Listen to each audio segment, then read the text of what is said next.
Okay, today we are doing vector applications, which means we are doing a little bit of word problems with some vectors. Now, the hardest part today is just getting the diagram drawn correctly. Everything else is just law of cosine and law of sine, which is familiar territory for us. So number one, it says two forces of 20 newtons and 10 newtons are pulling an object 0 degrees and negative 30 degrees with respect to the x-axis.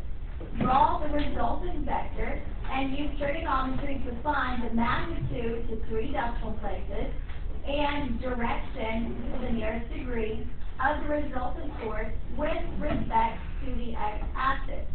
So, step one, draw your diagram. And we need to start with vector number one. And vector number one is 20 newtons.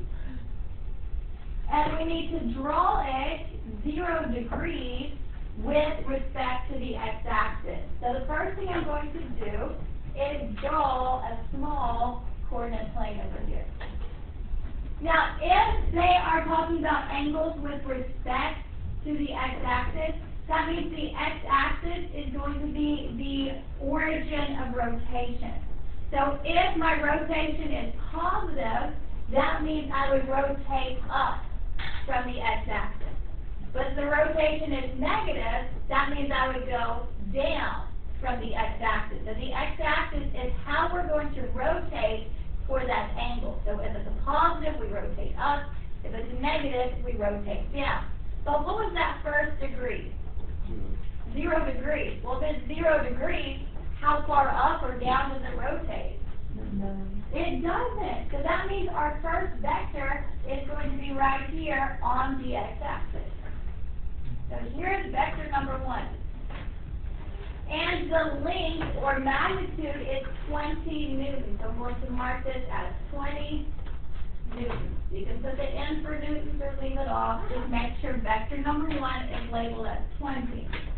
Now, yesterday we talked about this vector drawing technique as being called tip to tail, which means this tip where I just left off is going to become the new tail for vector number two. So vector number two is going to be angled somewhere off of this arrow right here. Might be up, might be to the right, northeast, southeast, I don't know, I'll have to read. So if I go back, it says that the second force is 10 newtons. So the second vector is going to be half of this length, and that one had a degree of what? Negative 30 degrees with respect to the x-axis. So what I'm going to do for vector number two, I'm going to just draw in another coordinate plane right here. Now for this coordinate plane, I need to draw the second vector. And the second vector has a rotation of negative 30 degrees to the x-axis. So here's the x-axis right here. Now if I rotate negative, do I rotate up 30 degrees or do I rotate down 30 degrees? We need to rotate down 30 degrees. And the second vector is half the length of the first one. And let me do some labeling. So the second vector is 10 newtons. And this angle right here is a 30-degree angle. We rotated down 30 degrees with respect to the x-axis. Now, our answers are the resultant. And we learned yesterday that the resultant is always drawn from the first tail, which is right here. So I changed it to right. So it's always drawn from the first tail to the last tip. So make sure you use a dashed line for that resultant. And it's always from the first tail to the last tip. And the resultant, we use R for the resultant vector. Now, there's two things they asked us to find. They wanted us to find the magnitude, and they wanted us to find the, how did they word it? The direction of the resultant vector with respect to the x-axis. So the first thing we're going to do is find the magnitude of the resultant vector. And what does magnitude mean? The length. So we need to find the length of this side of that triangle. And what type of triangle is that? It was close to obtuse, but we called it oblique. Oblique. So if you have an oblique triangle, you can use either law of cosine or law of sine. Well, do we have any angles here? Do we have any angles on that triangle, on the inside? No, so we're not going to start with law of sine, we're going to start with law of cosine. So the law of cosine, we did use it yesterday, which is c squared equals a squared plus b squared minus 2 times a times b times the cosine of angle c. And I'm going to have side c be the resultant, so that means a and b are the other two sides. Okay, so side c is the resultant, and the length of the resultant, we use those absolute values to represent the length of the resultant, and that length needs to be squared. And what do I put for a? 20. So 20 needs to be squared, plus, what do I put for b? 10 needs to be squared, minus 2, what do I put for a? 20. What do I put for b? 10. And then we'll have cosine of angle c. So angle c is going to be the side opposite of the resultant, but we don't know what this entire angle is, but let me get a center marker here. If this angle is 30 degrees, what is this small angle right here? This would be 60 degrees. And this angle right here is how many? 90 degrees. So angle C would be both of those. So 90 degrees plus 60 degrees. What is angle C? 150 degrees. So for angle C, it's 150 degrees total. 90 plus 60.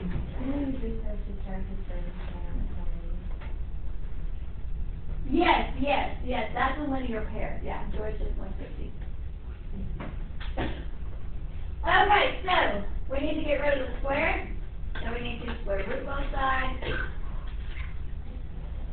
So the magnitude of the resultant, we are going to round to 3 decimal places. So side length will be rounded to 3 decimal places. Now, if this is in degrees, you need to make sure you are in degree mode.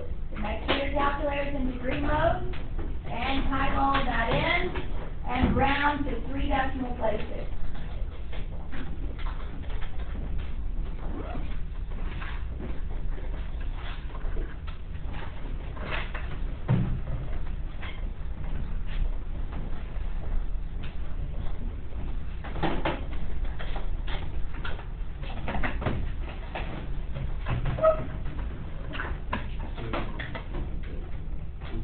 And to 3 decimal places, what would that be? 29.093. And we need units for that side length. And what units are we using for those side lengths? Newton. So make sure you mark yours with the appropriate unit. So that would be 29.093 Newtons. On the calculator, we put the degree under? You don't have to put the degree symbol if you're in degree mode. If you want to, you can. It's just extra buttons to press. Okay, so that was the first answer. They asked us for the magnitude. So check that off. We did that. So now we need to find the direction. So we need to find the direction of that resultant force with respect to the x-axis. So with respect to the x-axis, that's talking about the angle that's between the x-axis and the resultant. So they're talking about this angle right here, and I'm going to call that theta. So we're looking for the angle that's between the resultant vector and the x-axis. So to find theta, now if you're trying to find the angle, now you switch over to law of sine. If you recall back from Unit 4, the sine of angle A over side A is proportional to the sine of angle B over side B. Same thing for sine of angle C over side C. So there's the law of sine. So this would be sine of theta. And what side is opposite of theta? B, which is 10. And now I need to use the angle inside here that we have, which would be the resultant. So that would be sine of 150 degrees over the resultant, and use the rounded answer, which was 29.093. Solve our proportion by cross multiplying. So this would be 29.093 times the sine of theta is equal to 10 times the sine of 150 degrees. Divide both sides by 29.093.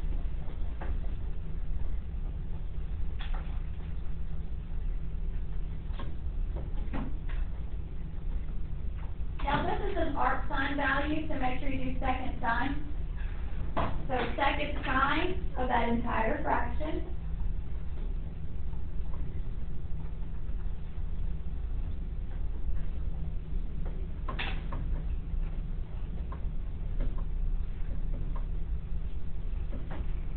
and for theta, you should have gotten approximately 9.896, but how do they say to round the degrees?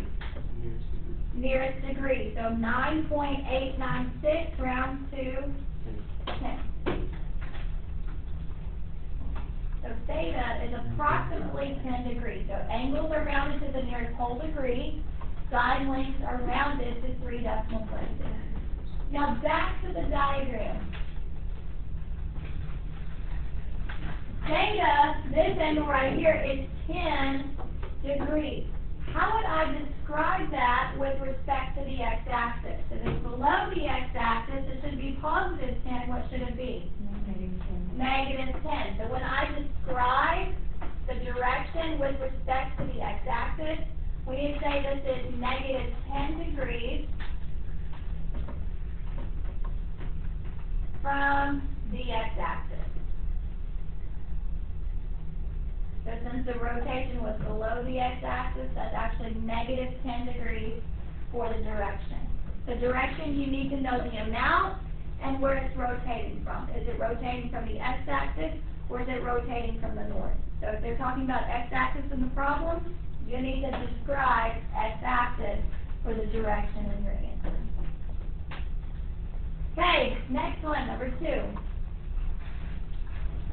And it says two forces with magnitudes of 400 pounds and 300 pounds act on an object at angles of 25 degrees and 70 degrees respectively with the positive x-axis. Find the direction and the magnitude of the resultant of these forces with respect to the x-axis. So again, we are rotating with respect to the x-axis. So I'm going to start out by drawing myself a small coordinate plane. And we need to draw the first vector. So the first vector has a magnitude of 400. And what's the angle of rotation for the 400-pound vector? 25 degrees. And it says this is 25 degrees with respect to the positive x-axis. So if I rotate 25 degrees from the positive x-axis, I'm going to start right here. So if I'm rotating 25 degrees, do I rotate up 25 degrees or down 25 degrees? Up. Actually, I might need to move this down a little bit.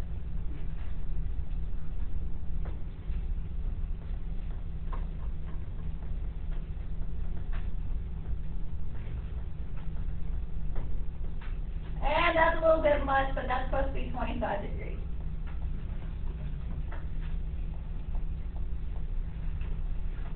And what was the magnitude of that vector? 400 pounds. I'm going to mark this as 400 pounds. Now, where I left off, This is going to be the starting place for vector number 2.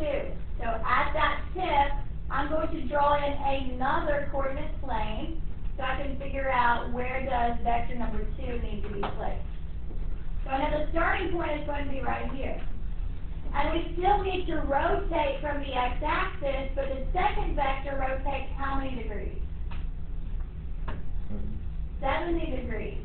So if I rotate 70 degrees from the positive x-axis,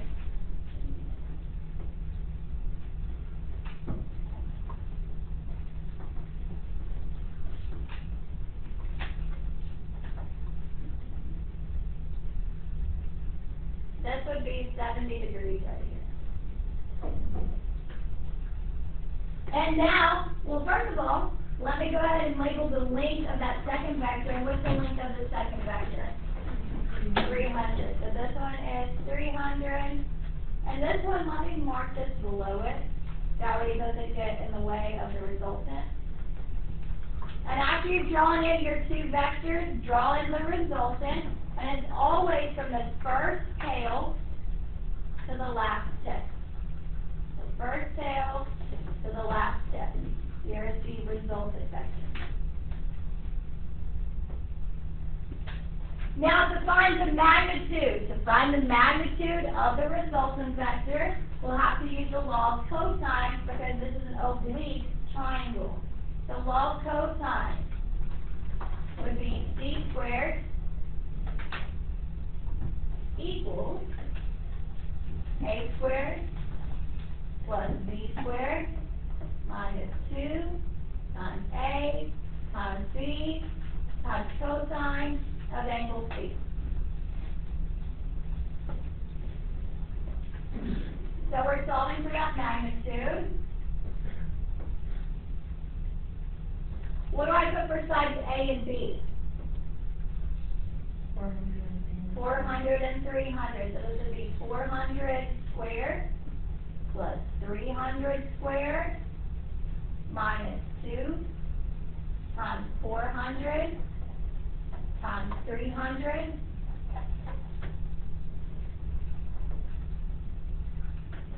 times the cosine of angle C. So I need to find the total angle that's opposite of the resultant. So I need to figure out what is this big angle right here. So what I'm going to have to do is use parallel lines. So notice the x-axis down here and the x-axis up here are parallel. So if this angle is 25 degrees, and this is my transversal, this angle would be the alternate interior angle. And what do we know about alternate interior angles? They're the same. So if this base angle is 25 degrees, this one would also be 25 degrees. And we can see this one right here in quadrant 2 would be 90 degrees.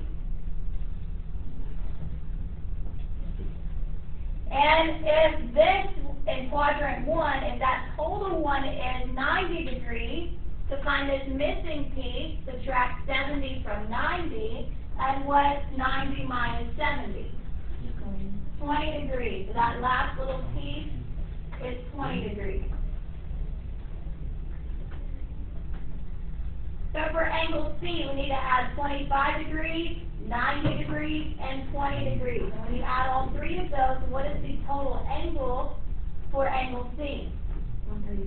135 degrees.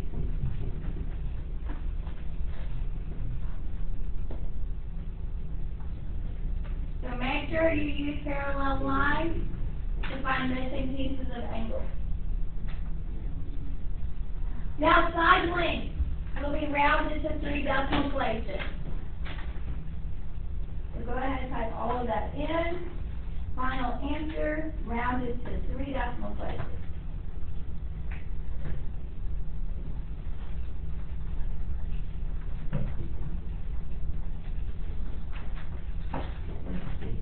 And what would that be to 3 decimal places?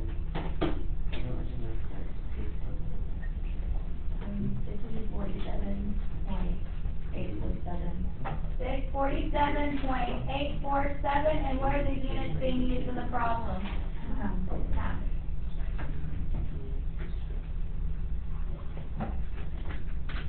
Now, to find the angle for the resultant. If I go back to the resultant, we are trying to find the angle. All of these angles in this problem were measured from what?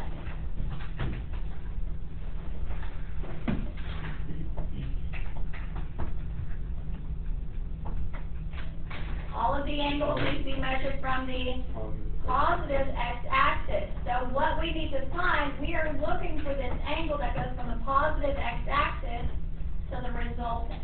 Well, I know this part is 25 degrees, so I need to figure out what is that missing piece. So that missing piece right here, I'm going to call that theta. And then to find our answer, whatever answer we get for theta, what do we have to add to it to get the final answer? 25. So to find that angle from the positive x-axis to the resultant, we'll have to solve for theta first. And once we have theta at 25 degrees to find that total angle from the positive x-axis to the resultant. So when you're trying to find the angles, now we'll revert to the law sign. So we'll have sine of theta over, what side is opposite of theta? 300. And use the resultant, so this would be sine of 135 degrees. Use the rounded answer for the resultant, which was 647.847. Cross multiply to solve that proportion. So 647.847 times the sine of theta is equal to 300 times the sine of 135 degrees. Divide both sides by 647.847.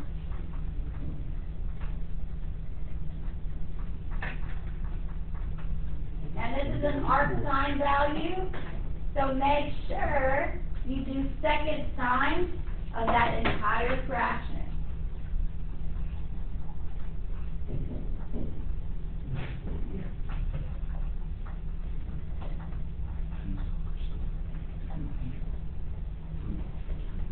And degrees, we are rounding degrees to the nearest whole degree. And what do you get for theta to the nearest whole degree? 19 degrees. Now, is that the answer? No, because we wanted the direction from the positive x-axis to the resultant. So if theta is 19 degrees, what would that angle be from the positive x-axis to the resultant? So 19 plus 25 would be 44 degrees. Now, with your direction, you have to say where's the direction being measured from. So this is 44 degrees from where? From the x-axis. So we don't have to put, or can we put respect to the x-axis? You could say with respect to the x-axis, that's fine. Or you just say from the x-axis, and that would be short. But if you want to put with respect to x-axis, that's fine.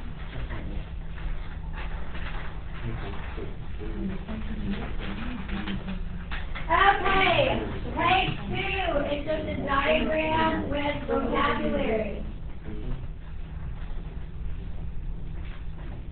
Page 2, we're talking about airplanes and crosswinds, and it says heading. That is the direction the plane is pointed. So which direction is the plane pointed? Well, it looks like the plane is headed which direction? If it's halfway between north and east, it's going which way? Northeast. And how many degrees would this be? 45 degrees. If it's northeast, it goes directly through the middle of that quadrant. So it says 90 degrees in quadrant 1, that would be 45 degrees. Down here would also be 45 degrees. That's the same if you're going southeast, northwest, southwest. So heading is just the direction you're pointed. So that plane is heading northeast. Next definition, the course is the direction of the actual path of the plane.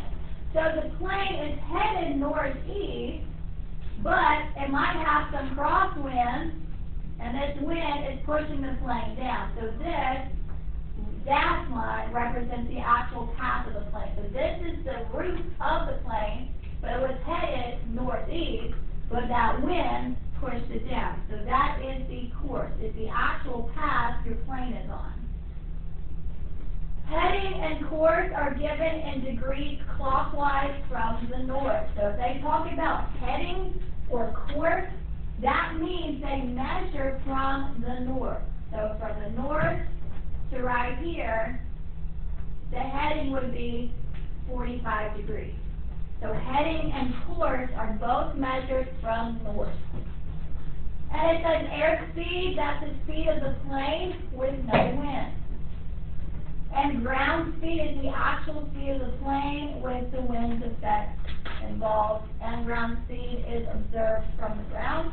And the ground speed is the resultant. So if a word problem talks about ground speed, that is the resultant of the airspeed and the wind speed. So it's just your resultant vector. Anything else I need to point out?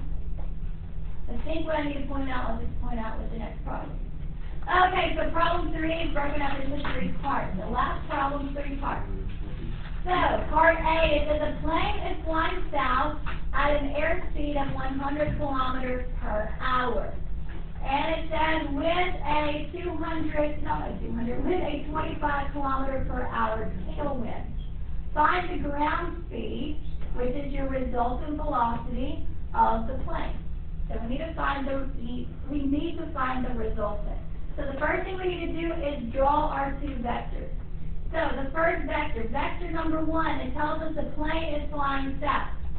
So go ahead, vector number 1. Here's the starting point. That plane is headed due south. So there's vector number 1. And the length of that vector is your airspeed, which was 100 kilometers per hour. So vector number 1 needs to be labeled as 100. Now the next vector, we talked about this yesterday when we are drawing our vectors. It is tip to tail. So that means where I left off at this tip, that becomes the new tail. So vector number 2 is going to start right here. These vectors are going to be connected. But I now have to figure out which way does this vector need to go. And the second vector is the tailwind. Well, think about a plane.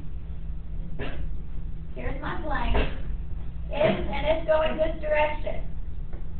It's going to the east. Now, if I get the tailwind, well, where's the tail?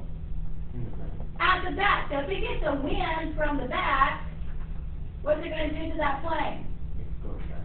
It's going to make it go faster. So notice this is my tailwind, and this is the actual direction of the plane. And what do you notice about both of these? They go the same direction. So the direction of the plane, and if it has a tailwind, they're going in the same direction. So if this airplane gets a tailwind, then that tailwind needs to go in that same direction. So vector number 2, the tailwind is also going south. And what is the length of vector number 2? 25. Now we need to find the resultant, and we talked about this yesterday. The resultant goes from the first tail to the last tip, and we use a dashed line to represent the resultant. So our resultant is the entire thing. So the ground speed would be both of these added together, which would be what? 125, and what are the units? km. Kilometers per hour.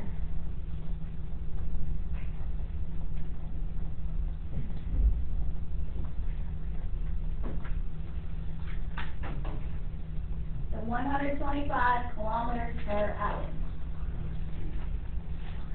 Part Part B, it says that a plane is flying south at an airspeed of 100 kilometers per hour with a 25 kilometer per hour headwind. Find the ground speed of the plane. So we need to find the length of the resultant vector. So this one, here we're still flying south at an airspeed of 100 miles per hour. So same direction. Vector number 1 is still headed south, and its magnitude is 100. So that did not change. But what changed is this time we have a headwind. So if this is my plane, and this is the direction I'm going, if it gets a headwind, which direction is it coming from? Opposite direction. Coming from the opposite direction. So this would be my headwind, and it's pushing against the head of the plane. So that's why it's called a headwind, and this is just the plane for airspeed. So if the plane is flying south, which direction would the headwind have to go? It would have to go the opposite. So if this is going south, vector number 2 has to go which way? North. So the headwind would be going to the north. And how long is that headwind?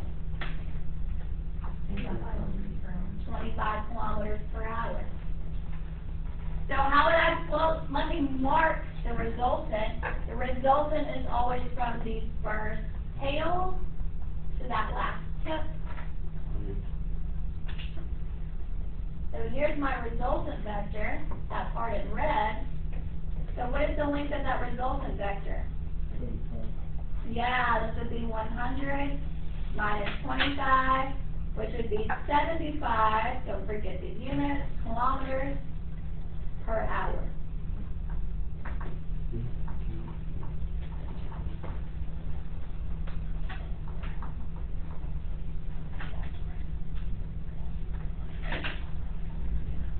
And the last part, part C, it says a plane with a heading of 130 degrees from the north and an airspeed of 100 kilometers per hour encounters a wind of 25 kilometers per hour from the west.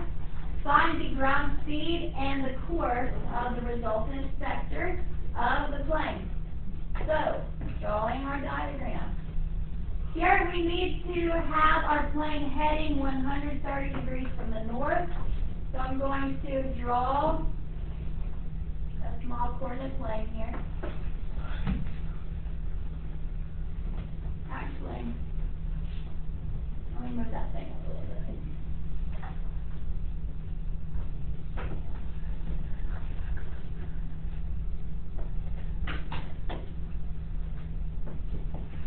Okay, so the heading is measured from the north. So here's the north. And we are going to rotate from the north. So my rotation starts right here at due north. Now if I rotate from here to here, how many degrees is that? 90 degrees, but how much do we actually have to go? 130 degrees. So where would that vector fall? In which quadrant? 4. Quadrant 4. And if that was 90, how much do I have to go past 90 to make 130? 40 degrees.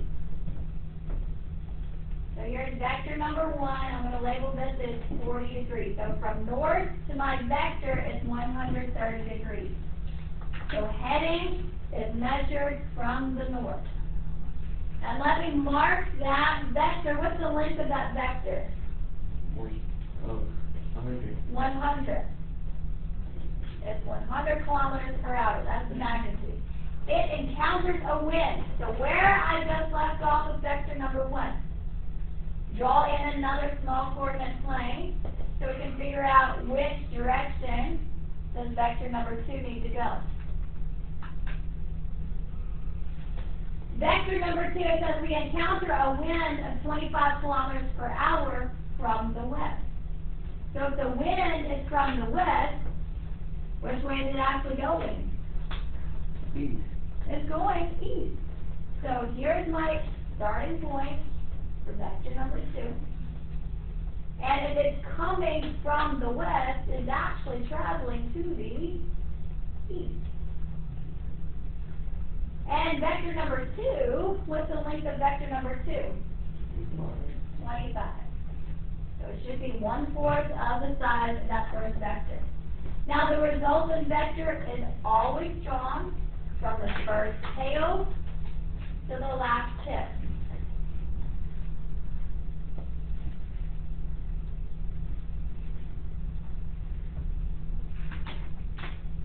And we need to find the length or magnitude of that resultant.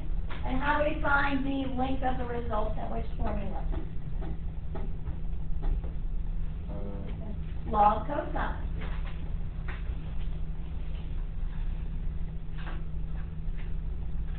So this would be a squared plus b squared minus 2 times a times b times cosine of angle c.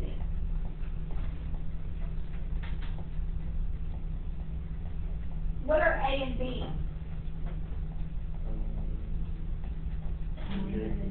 125.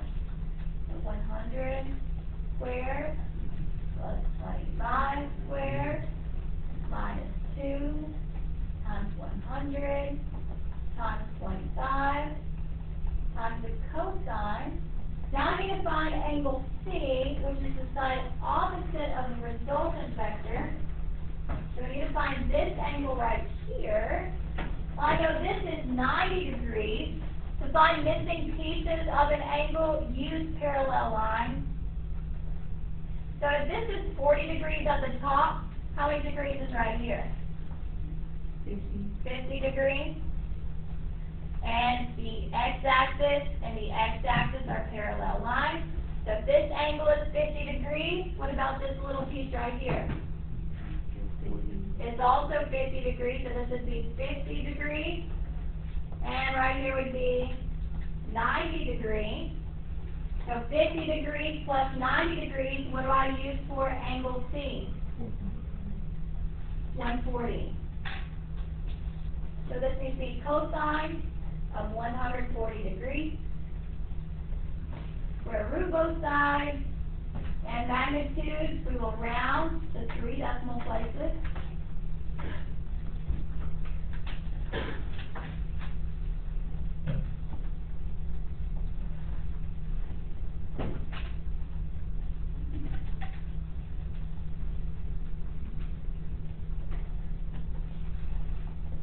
And to 3 decimal places, what would it be?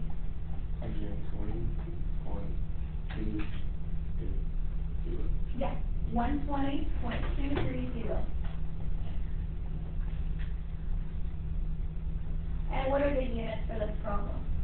Kilometers per hour. And the last thing we need to find is the direction. And here, they called it the course.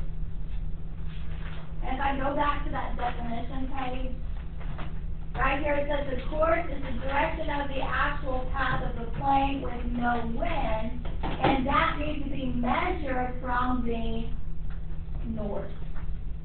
So when we're looking for that, we are actually looking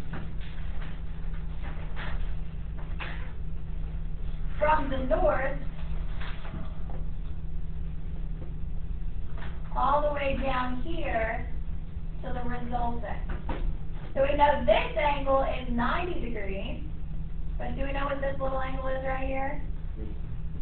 No, but we know that this angle off the triangle plus this angle add up to 40 degrees.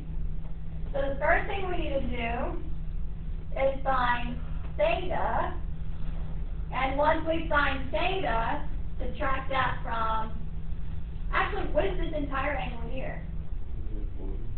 No, wait. This is 90 plus, it's 130.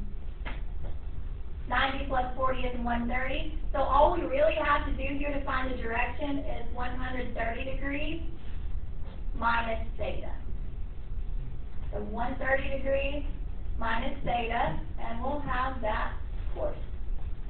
Okay, so to find the angles, now we switch to law of sine. So this would be sine of theta. And what side is opposite of theta? 25. Now use the resultant, so this would be sine of, and that was 90 plus 50 was 140, so sine of 140 degrees. The length of the resultant is 120.23. Solve that proportion for theta.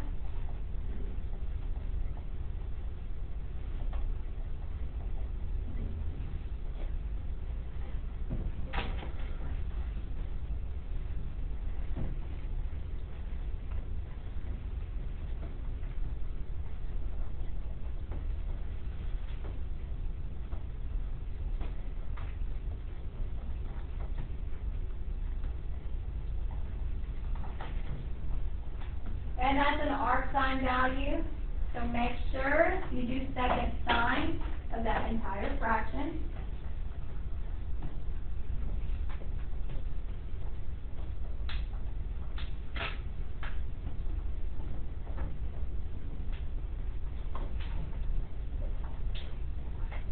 And to the nearest degree, what would theta be? 8. Yeah, 7.68. Round to the nearest degree. Theta is approximately 8 degrees.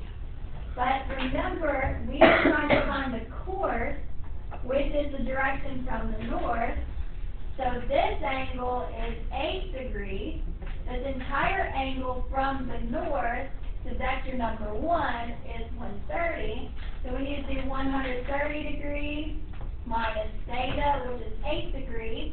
And 130 minus 8 degrees would be 122 degrees from where? From the north.